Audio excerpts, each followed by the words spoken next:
শেখ হাসিনাকে অবতরণ করার সুযোগ দেয়নি, তার হেলিকপ্টারকে ফেরত পাঠিয়েছে। আমি দায়িত্ব নিয়ে বলছি, বিমান বাহিনী সূত্র আমাকে একটু আগে নিশ্চিত করেছে উনি ক্যান্টনমেন্টের ভিতরে আছেন। লোকে আমায় পাগল বলে, দাঁড়ান, কোথাও যায় না, একটু হাসতেছি, একটু গজল বলতেছি, কারণ আছে। টাইটেল এবং থাম্বনেল দেখেই আর কি মনে করেন না, একদম গোপন, একদম কাছের সূত্র। সে ভাই হয়তো বাংলাদেশের কোনো লেফট কর্নেল বা বড় কিছু ছিলেন, তার ভিডিও বার্তা আসছে, এক্সক্লুসিভ ভিডিও বার্তা, যে প্রধানমন্ত্রীর ভারত গ্রহণ করে নাই, তিনি আবার সেনানিবাসে ব্যাক করতেছেন, তার বিমান কোথাও ল্যান্ড করতে দিতেছে না।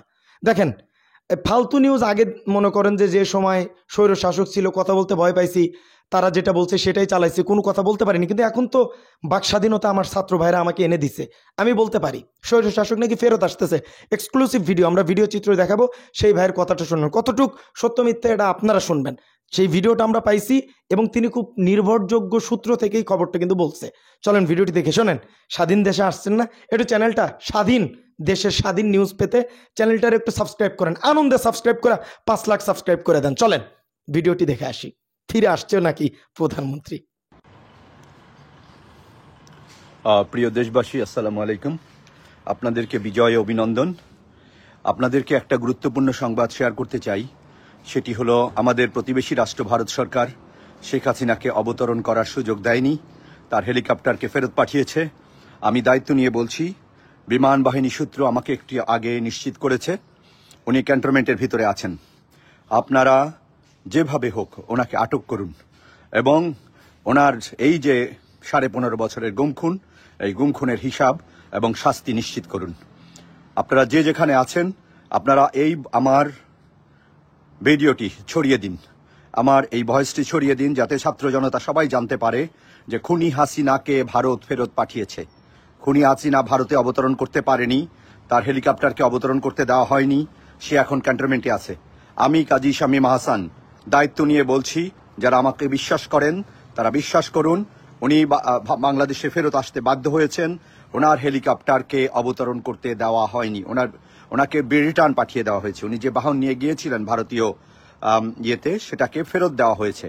এটি বিমান বাহিনীর একটি সূত্র নিশ্চিত করেছে। আপনারা খবর নিন, আপনারা ওনাকে আটকের চেষ্টা করুন, ওনাকে জীবিত অথবা মৃত যেভাবে পারেন ওনাকে আটক করুন। ওনার সাথে আমাদের হিসাব আছে, সেই হিসাব আমাদের বুঝে নিতে হবে। ওনার সাথে হিসাব আছে, এটা আমাদের যৌক্তিক হিসাব। এই হিসাবকে এড়ানোর কোনো সুযোগ নেই, কোনো ছাত্র জনতার সুযোগ নেই।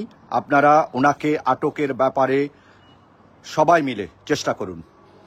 সেনাবাহিনী, নৌবাহিনী, বিমান বাহিনীর ভাইদের বলছি, একজন খুনিকে এভাবে ছেড়ে দেওয়া কোনো বিশ্বস্ততার পরিচয় নয়। আপনারা যদি সত্যিকারের বিশ্বস্ত হয়ে থাকেন, খুনি হাসিনা এবং হাসিনার সকল সহযোগীকে গ্রেপ্তার করুন। তাতে আমরা বুঝব যে আপনারা সত্যি সত্যি জনগণের পক্ষে কাজ করছেন। ধন্যবাদ। আমার এই ভিডিওটি আপনারা শেয়ার করুন।